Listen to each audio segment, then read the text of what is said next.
that one of the world's premier local SEO experts is here to talk to us about this exact subject. She flew in all the way from Edmonton in Canada, where she says it's negative 30 degrees Fahrenheit at the moment. So, oh, Celsius. Oh, if you started crying, your ears would probably just freeze or something. Anyway, Celsius, you say that. I didn't think that was possible. Anyway, yeah. So Dana and DiTomaso grew up in Edmonton, which is, I believe, an oil town primarily. She says, well, her speaker bio says she had to overcome a lot, but look at her now, like one of the premier SEO minds in the world. She founded Peepcon and is leading it right now. She's regarded the world over as one of the preeminent minds in the industry. She's been featured in WhatCon and other big conferences in the US. And most of all, she's just super nice. I met her in Oklahoma City a couple of years ago. Super down to earth. I liked her talk at the time, probably the best during, in a conference where there were just legends upon legends in the SEO industry. So without further ado, ladies and gentlemen, please give a warm emphasis on warm Philippine welcome to Ms. Dana DiTomaso. Yeah!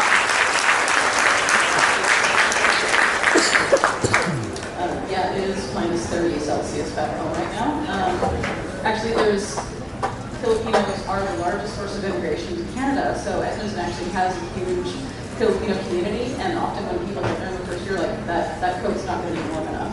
But let's talk to you, because minus 40 is actually the coldest it gets in Edmonton. So if you feel like, I feel like this is extremely hot in comparison. Apparently, this is not even the hottest time of year, which is, yeah, no, I would die. All right. If I came to Edmonton, I would die if I stayed here for much longer, so it's all fair. All right, so we're going to talk about local SEO. And yeah, I mean, as Len said, for sure, this is a discipline that a lot of people think, you just need to Google my business page and I don't need to worry about it. But it is becoming more and more a part of everyday life for people, especially as cell phones take over our lives. But the problem is that local search right now, we're running into a few problems in local search. One of them is fake reviews. I mean, this person probably didn't go to all these different places and leave all these random 5-star reviews. There's a great example. Starbucks all across the southern United States had hundreds of reviews in a single day from one person. That seems a little fishy. I don't think they went to all those different Starbucks in like 8 different states. And review spam is becoming a huge problem. Another huge problem is listing spam. So I'm pretty sure the name of this business is not $45 Towing in St. Augustine and St. Augustine Beach, Florida. Okay, just the St. Augustine Beach, Florida part, like that's spammy. We all know that's spammy, right? And so stuff like that will get you nailed by Google and they get you off and you have to apologize and eventually let you back on, but don't do that. However, what you could do is you could rename your business to include keywords. So personal injury lawyers, for example, especially in the States, is a very competitive niche. A lot of people add that they're a personal injury firm. We have a criminal defense lawyer, and he seriously considered renaming his business to include criminal defense law. He hasn't, but he's still thinking, we're kind of talking about it, like it's fine, you're ranking well, don't worry about it, but he's eager. But I mean, this person, for example, they just named themselves Custom Signs Near Me Denver. Right? And I get this, I would also laugh if I saw this sign, and of course other people are like, I don't get why that's funny, that's a weird company name. And it was really difficult to find this business because I would search for signs near me, and my computer kept saying, oh, you're in Edmonton, here's signs near you. And I'm like, no, in Denver, show me signs in Denver. And I pee, and anyway, it was a big pain to find a business unless you're actually in Denver. And then it ranks quite well. So Google's playing a real game of whack-a-mole when it comes to spam right now.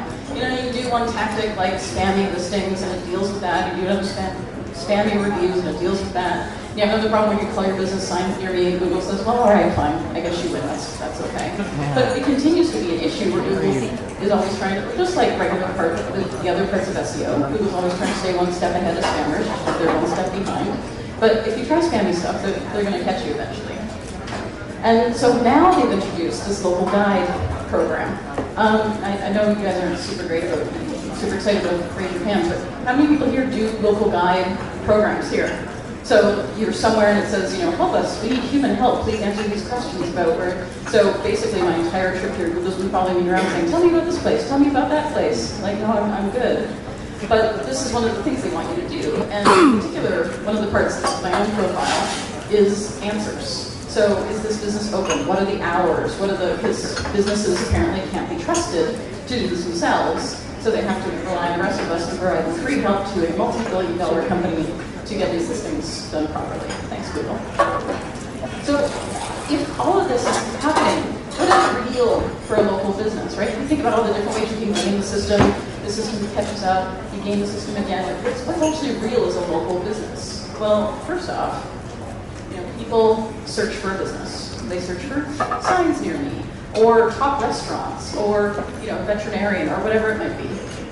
And then they go to that business. In theory, they see a bunch of businesses. They go through all the different websites, or maybe they don't. Maybe they just look at the listings, and then they go to that business.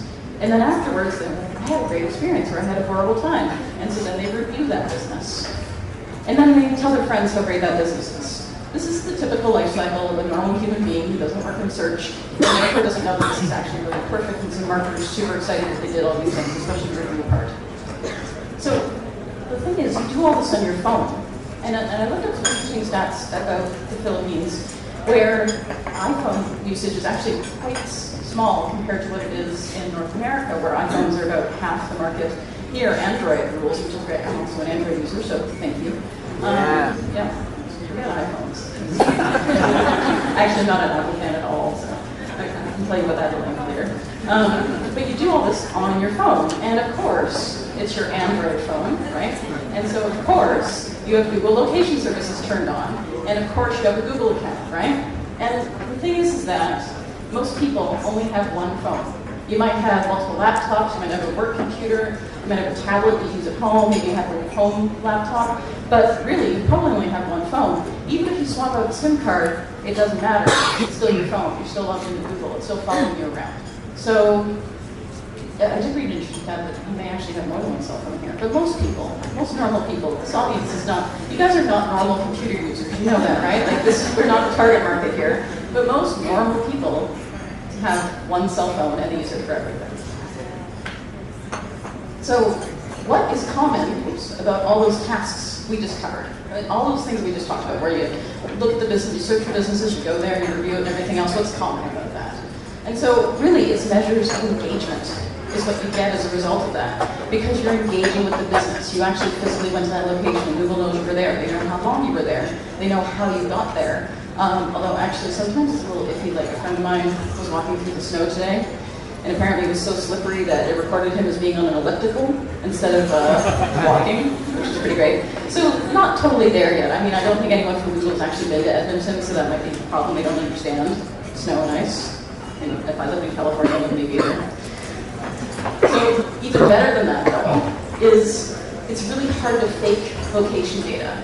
There are some things that you can do to try to do the stuff, like remember when Pokemon first came out and everyone was faking their location data so they could catch Pokemon from around the world? Like, for example, there's some Pokemon you can only get in Asia, for example, and so all of us in North America were like, well, I'm not going to fly to Japan just to get this one Pokemon, so I'm just going to fake my location. And then they figured it out and they said, no, you can't do that. I mean, it is difficult to fake location data. And so this is one of the things that Google's using now, is right now, when you think about local search and the percentage of local ranking factors that go into how are these places going to rank, about a third of it is engagement, about a third of it is local data in terms of citations, other business directories. So for example, does the Yellow Pages think you exist, for example? And then traditional SEO, links, title tags, on-page stuff, things everyone else has been talking about today.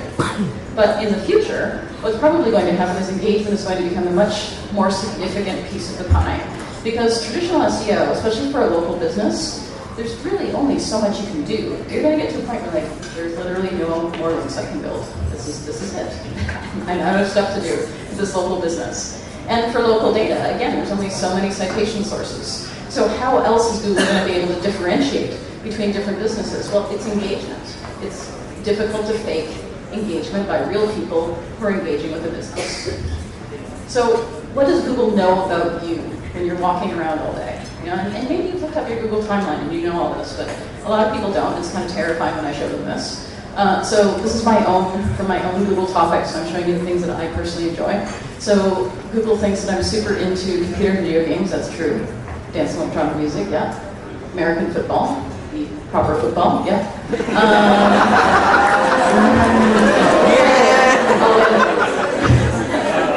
Used vehicles. It's funny, so I was looking for a new used car, and lo and behold, Google started showing me ads for it. I just had to look them up a couple times. Yeah, TV, sci-fi, and fantasy shows. Absolutely. So Google's pretty much got me nailed with this behavior stuff. Let's see, so they know that I was on YouTube, and I watched the Eagles versus Bears fog bowl, which I did. I watched a snowplow game. Apparently I really enjoy difficult football games in difficult weather, such as the fog bowl and snow bowl. Those kinds of ridiculous football games. I just really enjoy crazy football. Let's see, I was asked my phone for directions to the Lingnan restaurant, which is a great Chinese restaurant in Edmonton. And they actually did give me the directions. And then a little bit later, I said, oh shit, stop. And then I recorded that. I don't quite remember what happened. I think it just started like giving me other directions to other things, and I told it to stop. And then I was yelling at it because it was just me driving. It was not like I could pick up the phone, because if you touch your phone and the cops get you in Edmonton while you're driving, it's like a $500 fine. So it's not worth it. So I just was yelling at my phone to get it to stop. Eventually I think it figured it out. So it does record everything though that you say to your phone. This is a map of all the locations that I've been in Edmonton over the course of a month. You know, that's a lot of driving around. And yeah, because you don't walk very far, you'll die. You have to drive. I'm not quite sure why I live there, but yeah. And Canada's not all like this. Vancouver's very nice, Victoria's very nice if you do visit. Just don't come now. Like, Edmonton is great for about 2 weeks in July if you want to stop by, and then just let me know. So it's recorded everywhere I've went.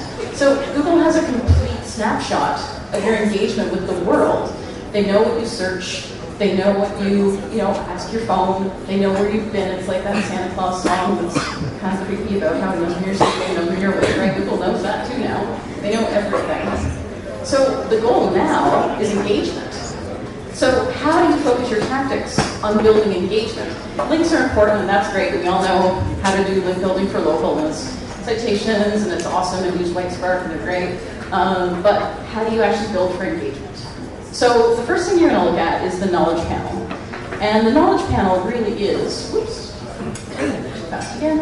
The knowledge panel is really your basic health check in terms of how happy your business is. And the knowledge panel is pretty universal. I mean, there's some features that are only available in, let's say, the US, but generally in most countries, and I did a lot of local searches here before I got here, have all these features. And so this is an example of 3 restaurants that are really close to my office in Edmonton. And you can see that they go from various ways of really good listing to kind of cruddy listing. And so this first one here has reviews from the web. They have 3 different sources for the reviews. They've got this popular timeline. Getting this popular timeline thing means that enough people come to your business that Google can measure it. This is actually a really good thing to get. This is a big deal. The middle business, they also have popular times, but they have less review sources. They only have 1 instead of 3. And then the third one, well, they have 2 review sources, but they don't have the times. This last business is now closed, by the way. I can't say the local SEO led to it, but I couldn't have helped. The reviews also are super great. It is funny because when I took the screenshot, it was 4.4, 15 reviews, and then it went down to like 3.2, and then it closed. So I don't know what happened, but it wasn't good. So the other thing that happens too, and I was Googling, I do a lot of like top blank in city when I go to visit somewhere and I'm talking about local SEO. So I did tons of top restaurants in Manila searches. And Barbara's kept coming up again and again and again. I have no idea what it's like there, but they're one of the top restaurants in Manila according to Google. Unfortunately, they have a Q&A section. So Google has rolled out this really awful Q&A feature where people can just ask anything they want of the business, but yet, as a business owner, you don't get notified when people send these questions in. It just happens. So I took a screenshot. So if somebody knows someone at Barbara's Heritage Restaurant, or you know what, like call them tomorrow and pitch your services, I guess Monday, pitch your services because they clearly need help because they have no idea that all these questions are coming up and nobody's answering them. And I went through a ton of different local businesses here in Manila. Edmonton, there's a Target somewhere in Wisconsin that's got hundreds and hundreds of questions. It's become the go-to Target to ask questions of. Why? I don't know. But people are ignoring these. So just by looking at if a business is answering Q&A as a sales tactic, it's actually really good because then you can say to that business, hey, you're not responding to this, it's really important that you do, would you like my help? You want your sales pitch, that's great. But besides that, this is really important to answer this stuff. Like, that's a poor person, are you open for Christmas Eve dinner? They never got an answer. I don't know if they just showed up. And make sure to check your timeline too. This is a really interesting example I had of my hair salon. So where I go to get my hair cut is in this building here, and they're over here on the side of the building. Well, actually, like the entrance is over here, but right next door is this really popular place called Earth's General Store, which is one of those North American hippie natural food places where everything's like no GMOs, no gluten, etc. And it's really, really popular. So whenever I'm at my hair salon, it thinks I'm at Earth's General Store because they share a building, and Earth's General Store is very popular. My hair salon is less busy, therefore I must be Earth's General Store. So being nice, I looked it up and I saw what the problem was. And the issue is that you can see between the two places, again, they have the timeline. My hair salon does not. They've got more reviews here. This one has one less. They've got 2 profiles. This place just has 1. And then I also realized that their pin was actually in the wrong place. Like that's not the entrance to the salon. It's actually right in front. So because of that proximity, Google was thinking I was at Earth's General Store, which means that it thought that Adara was not very popular. Therefore, it was hurting their ability to rank in the search engines. So I really like this place. I wanted to stay open, so I fixed it for them, and it did help improve their search engine rankings just by moving the pin from around the corner to the front, and then going back to my timeline and changing every time I went there to Adara instead of Earth's General Store. That's all it took to get them to start ranking better. So next time you're visiting a client in person, or ask them, get them to look on their phone and look at their timeline when they're physically at their location and see if it's reporting that it's them, or if you have a really popular place next door, maybe it's reporting as that. It's stuff like that can really cause your business problems.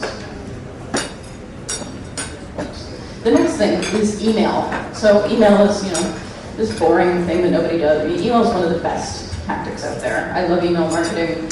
Email marketing is going to be here to stay for a very long time. Like Twitter could die tomorrow, but still have email. It's Twitter may eventually. But email is always going to be around. And one of the things you need to ask yourself is our email newsletter actually worth reading? We do a weekly newsletter. It's a decent amount of work to put together, but has a really good click-through rate. We usually get click-through rates of about 50%. The open rate is about 30%. It's pretty decent for a largish list, but it's a lot of work to put it together. Now, what's going to happen is Google has just started doing this, that if you get a newsletter from somewhere like CatFacts pretty regularly, and you don't open the newsletter, eventually Google will be helpful, and pop up and say, hey, I see that you haven't opened this newsletter in a while, do you just want to automatically unsubscribe? I don't want people to do that, Google. So this is part of it, is really making sure that your newsletter is interesting so that your subscribers don't start leaving in droves because they're clicking that button instead of opening the newsletter. An app I really like for email is called Tidings. It's made by David Min, who is an authority in local search. He's great. And this email newsletter, it hooks into your Facebook page or any RSS feed, and then automatically builds the newsletter based on what you posted to your Facebook page, and then quick edits. You can send it out with MailChimp. It's fantastic. So I really recommend taking up Tidings. It's cheap, and it makes it so easy to set clients up with it, and then they can send their own email newsletters without screwing stuff up, which, clients are nice and everything, but sometimes they don't quite get it right. And the other thing is, are your transactional emails worth reading? So let's say you have a restaurant, you send out reminders to say, hey, don't forget your reservation's coming up. Are those interesting? Or are they boring, generic stuff? Bless you. Okay. Or are they, that was just very Canadian of me. Or are they something interesting that people are actually going to engage with? Are you doing something, like put a GIF in there, right? Like make it something that someone's going to want to open, because Google's checking everything in a Gmail account, right? Like that Google can see that it comes from that domain name and therefore is linking that stuff in your Gmail account to the interaction to that domain name. I mean, they're not going to say that they are, but we have seen results where better engagement through email results in higher rankings because they're considering that engagement signal. This is just for local though, MapPack only. Don't quote me on anything else because it's just MapPack. And one of the things that I've really seen a difference in is in your email program, build 2 segments. Have a Gmail segment and a non-Gmail segment. and then send that out. You can't catch Google Apps people, but you can catch non-Gmail. And what I see is that unless we do things specifically to engage the Gmail client, so for example, looking at the design to make sure it looks great in Gmail, the open rate is usually about 5% lower on Gmail versus non-Gmail. So really try to get that Gmail segment up, because those are the people you want the engagement from, because that's going to send a signal to Google that you're a cool business and should totally rank #1 all the time. Social media. So, I mean, we have our bias, we really like Instagram. And Instagram is another place where you think, oh, well, Google's not reading Instagram, they're not paying attention to that. They're reading these social networks. And I know Google's always like, oh, we're not reading these social networks. They are. They have to be. You know, I mean, Google says lots of things. Like, actually, Ruth just showed, when was that, a year ago? Or 2 years ago? 2 years ago, Ruth just showed a post that said, Google said, we don't want to put rich snippets all over the internet. Like, 2 years later, here we are, rich snippets all over the internet. So, don't listen to Google. They lie. Please don't tweet that. Right. But social signals are pure engagement, right? Like, this is engagement that you have with a business. So engage people who are talking about what you do. So are people here familiar with Zapier? It's a great automation tool. What I really like doing in Zapier is setting up for a client. We'll do their major search terms. So for example, this is for a pizza place. And we'll say, okay, so anybody who mentions the word pizza on Twitter that's within 10-kilometer radius of our client's location, capture that tweet and then put it into Slack. And so we have the pizza tweet bot, and this automatically goes into their Slack account. And what they'll do is they'll look at this and say, oh, you know, this person up here tweeted, think it's a pizza night. Great, send them a coupon. Ta-da! Super easy to do. You can check it now and again. You can reply to people. They think that you're awesome. They don't realize exactly how creepy it is. That's fine. They don't need to know. That's great. You know, I mean, it was great because when we set this up for this client, it was great because it was right after the Icelandic Prime Minister said that pineapple doesn't belong on pizza, which I agree with. So we can also talk about that later. Pineapple is not, it's a fruit, does not belong on pizza. Tomatoes are different. I have an Italian last name, I know. But it was really great because I think they go to these people and say, hey, you know, we've got a pineapple pizza deal on tonight, you know, embrace you know, protesting the Icelandic Prime Minister, here's 10% off, for example. And people didn't know that it was just pushing it to their Slack, and they could click on the tweet, they could respond. Super easy for them to do that. Reviews. So reviews are one of the things that people think, oh, I can just, you know, spam all these reviews all day. Google's going to know because you weren't there. In fact, since I wrote this deck, which was only like a few days ago when I sent it over to you, more evidence has come out that reviews become less prominent and less important if you don't go back to the business regularly. So unless you're able to fake your location of the business and leave a review, and then continue to fake your location of the business, they're going to know. And I mean, like, you can only fake it for so long. You can't have, you know, card accounts that are just for that one location. And you're like, this person pretends to live here, this person pretends to live here. It's going to get really laborious. And I think that it's going to become so much work to spam it that you might as well actually do real marketing with real people and get people to physically go to their location. So make sure to use a review management system and then ask for reviews. One that I really like for North American clients is get 5 stars.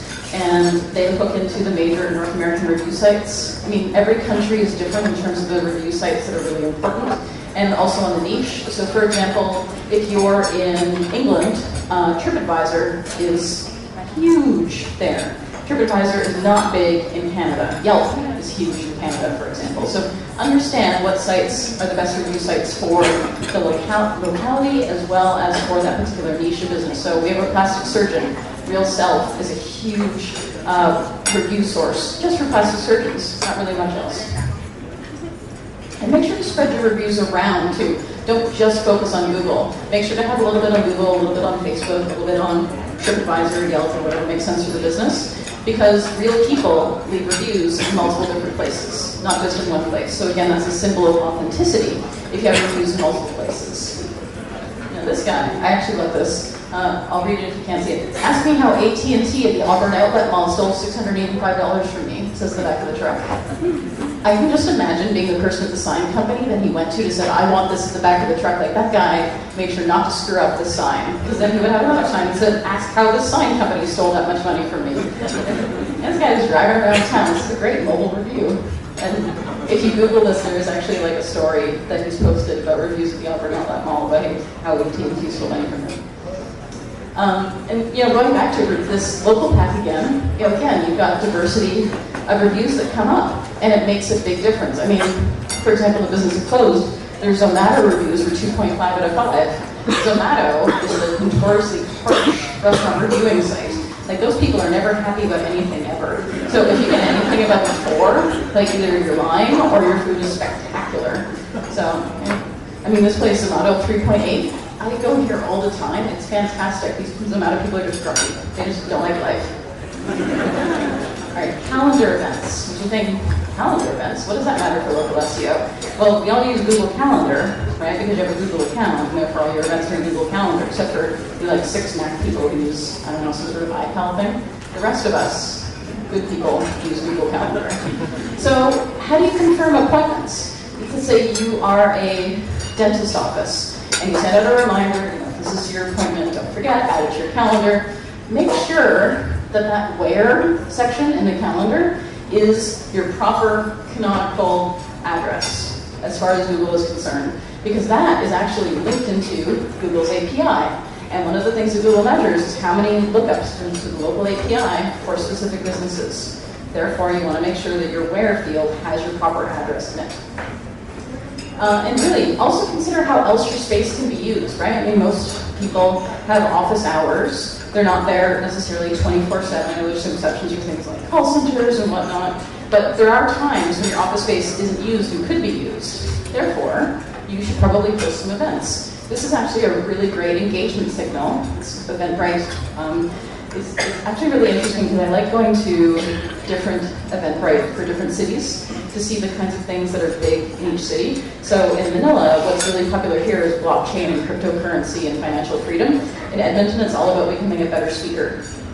I don't know why, but that's just how it is in different cities. So if you can host something, like this person's hosting Become a Financial Wealth Coach, and it's at a law office, and that sort of thing helps because it shows that you have a real office, you do host events there, it's actual real stuff, people register, they go to it, etc. And then you can also get people at your location who probably have phones, which is also really helpful. Texting. Another great stat, I found out that the Philippines has one of the highest texting usage rates in the world. What I also found really interesting was that you guys don't have Google messaging here yet, which seems like such a stupid oversight by Google. Like, of course, other countries have texting Google, maybe you should turn it on for other countries. But Google messaging, when it does roll out here, is a way to text a business right from the local panel, so you don't actually have to go to their website anymore. You can just text with them right there. It actually does quite well, particularly with people who don't like talking on the phone, which is basically everyone now. Nobody likes talking on the phone anymore. And you can also, one of the things I noticed, because again, going to Calgary, it was right near a major transit line, and so we had a big sign that says, find out about living here, text this number. And people would text as they were on the bus on the way home, because you don't want to have a loud phone conversation while you're on the bus on the way home. And it was very immediate, it didn't feel like I had to do something about it right away, and it was engaging the right kind of demographic they wanted, which was young professionals. All right, driving directions, or walking directions, or have directions, or what have you. Make sure to create a custom link you can track. So if you go to kickpoint.ca/driving, it will take you to directions to our place, which I think involves like swimming at this point.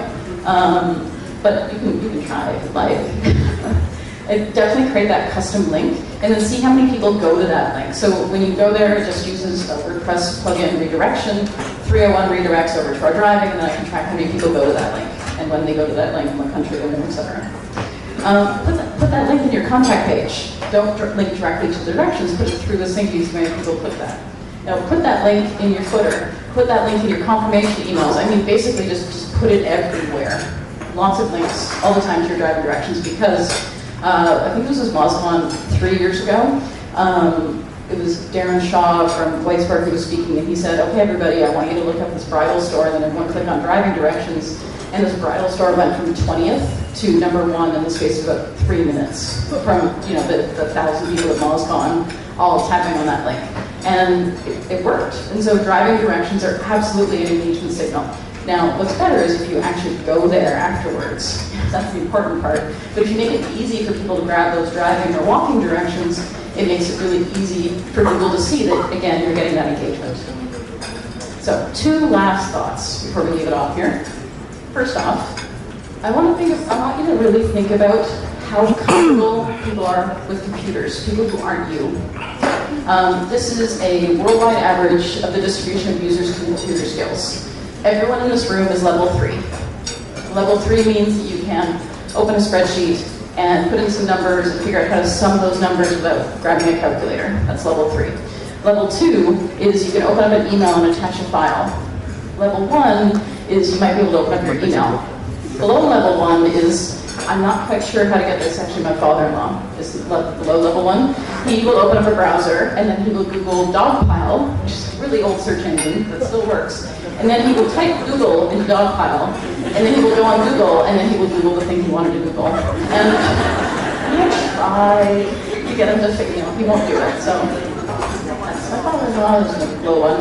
And different countries have different levels, of course. Like Japan, for example, actually has a much bigger use of people who can't use computers than North America. So the stats are from Norman Nielsen Group. I can tweet out the link later, but check it out for the countries you're marketing in, because you have to consider, is the website I'm making, like I love what Ruth said earlier about making websites beautiful and useless. Is your website beautiful and impossible for people who are below level 1 to use, but people who are below level 1 are a major part of your business, for example? Let's not try to be fancy here. People don't, I think one of the things that's really becoming a trend in web design is there's 2 camps. There's people who say we have to make it cool and interesting, and where's the punk rock in web design? Why do they all look the same? And there's other people, like me, who say, you know what? Books. You pick up a book, you know how it works. You should be able to pick up a website and know how it works. We've been doing websites for 20 years now. We kind of know the right things to do. Let's not try to break the process every single time we launch a website. There's nothing wrong with websites looking like each other, because that means that people don't have to think. And that has been a thing people have been saying for years. Don't make them think. Let's not make them think with websites, particularly if you're selling to people who are not you. And remember, we're all level 3, but we're this teeny tiny slice right here. You aren't your target market, and things that are easy for you are very difficult for the people that you're selling to. The second thing is the strongest signal is when someone picks you. So like what Cyrus just talked about with increasing engagement on the site, what can you do to increase engagement? And what can you do to make sure that people are actually going to your business? If people didn't choose you, people put in an inquiry and actually didn't reserve at your restaurant for dinner or whatever it might be, ask them, find out why, get those details, and then improve those issues. There's lots of reasons why people pick one business over another, but you want to try to make sure that you've got the most people picking you out of anybody else, because that kind of engagement is what's going to drive up your working with the backpack and make your client happy because they're making more money. Thank you very much.